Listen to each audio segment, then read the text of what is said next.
দুর্নীতির আবর্তে ঘূর্ণাবর্তে পরীক্ষার্থীদের ভবিষ্যৎ অনিশ্চিত করতে চলেছে। কেন্দ্রীয় সরকারের যে পরীক্ষা, একটি নিট তা নিয়ে ইতিমধ্যেই চলছিল, তার সঙ্গে আবার নেট যুক্ত হয়েছে। পরীক্ষায় অনিয়ম, দুর্নীতি, টাকার খেলা সব অভিযোগ উঠেছে। পাশাপাশি আমাদের আরেকটি অভিযোগ যেটা দীর্ঘদিন ধরে আসছিল, সেটা আপনাদের সামনে খুব স্পষ্টভাবে বলতে চাই যে পশ্চিমবঙ্গে যখন মমতা বন্দ্যোপাধ্যায়ের সরকার চাকরি দিতে চেষ্টা করছে যোগ্য প্রার্থীদের, কিছু লোকের অন্যায়, কিছু লোকের ভুলে কিছু সমস্যা তৈরি হয়েছিল। সেই সমস্যা কাটিয়ে যখন মমতা বন্দ্যোপাধ্যায়ের নেতৃত্বে তৃণমূল সরকার চাকরি দেওয়ার চেষ্টা করছে, তখন বিরোধী দলের তরফ থেকে, যে বিরোধী দলগুলি আছে, প্রতিপক্ষ দলগুলি আছে, তাদের তরফ থেকে নানা রকম মামলা করে জটিলতা তৈরি, বাধা সৃষ্টির কাজ তারা করে যাচ্ছিল। একটি হোয়াটসঅ্যাপ গ্রুপে হোয়াটসঅ্যাপ চ্যাট সামনে এসছে। এর আগে আমরা অভিযোগ পেয়েছিলাম পরীক্ষার্থী বা কর্মপ্রার্থীদের কাছ থেকে যে মামলা করে জটিলতা তৈরি করার জন্য টাকা নেওয়া হচ্ছে। সরকার চাইছে চাকরি দিতে, আর মামলা করা হচ্ছে যাতে চাকরি আটকে যায়, জটিলতা তৈরি হয়।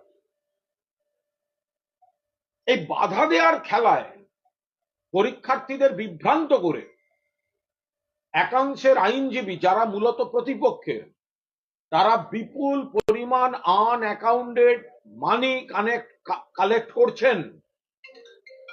আমাদের কাছে একাধিক গ্রুপ থেকে এই অভিযোগ এসেছিল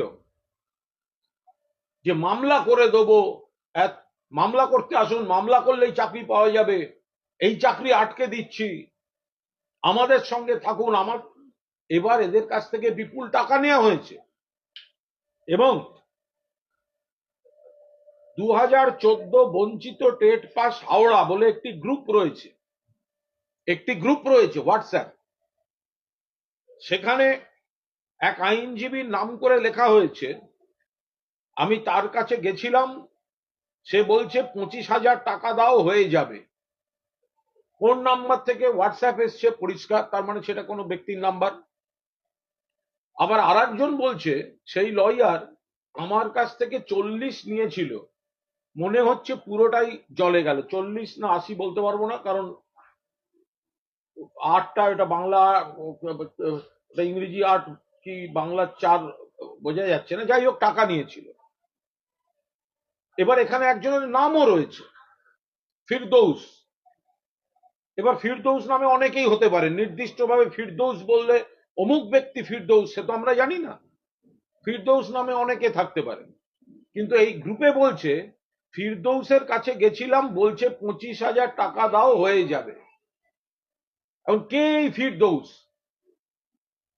আমি নির্দিষ্টভাবে কোনো ফিরদৌসকে বলছি না, কারণ এখানে নির্দিষ্ট কোনো পরিচয় দেয়া নেই, বা যারা যার মতো ভেবে নেবেন। কিন্তু আমরা তদন্ত চাইছি। এই যে ফেসবুকের পোস্ট, এই যে গ্রুপ এবং আগের যে অভিযোগ, তার থেকে এটা প্রমাণিত হয় যে এই চাকরির জটিলতা তৈরি করার জন্য যে মামলাগুলো হয়েছে, কিছু পরীক্ষার্থীকে বিভ্রান্ত করে সেই কিছু আইনজীবী মামলাকারীদের কাছ থেকে বিপুল টাকা তুলেছেন। এটা আরেকটা মামলা কেলেঙ্কারি, কারণ এই মামলাটা চাকরি ঠেকাতে করা হয়েছে। এই মামলাগুলো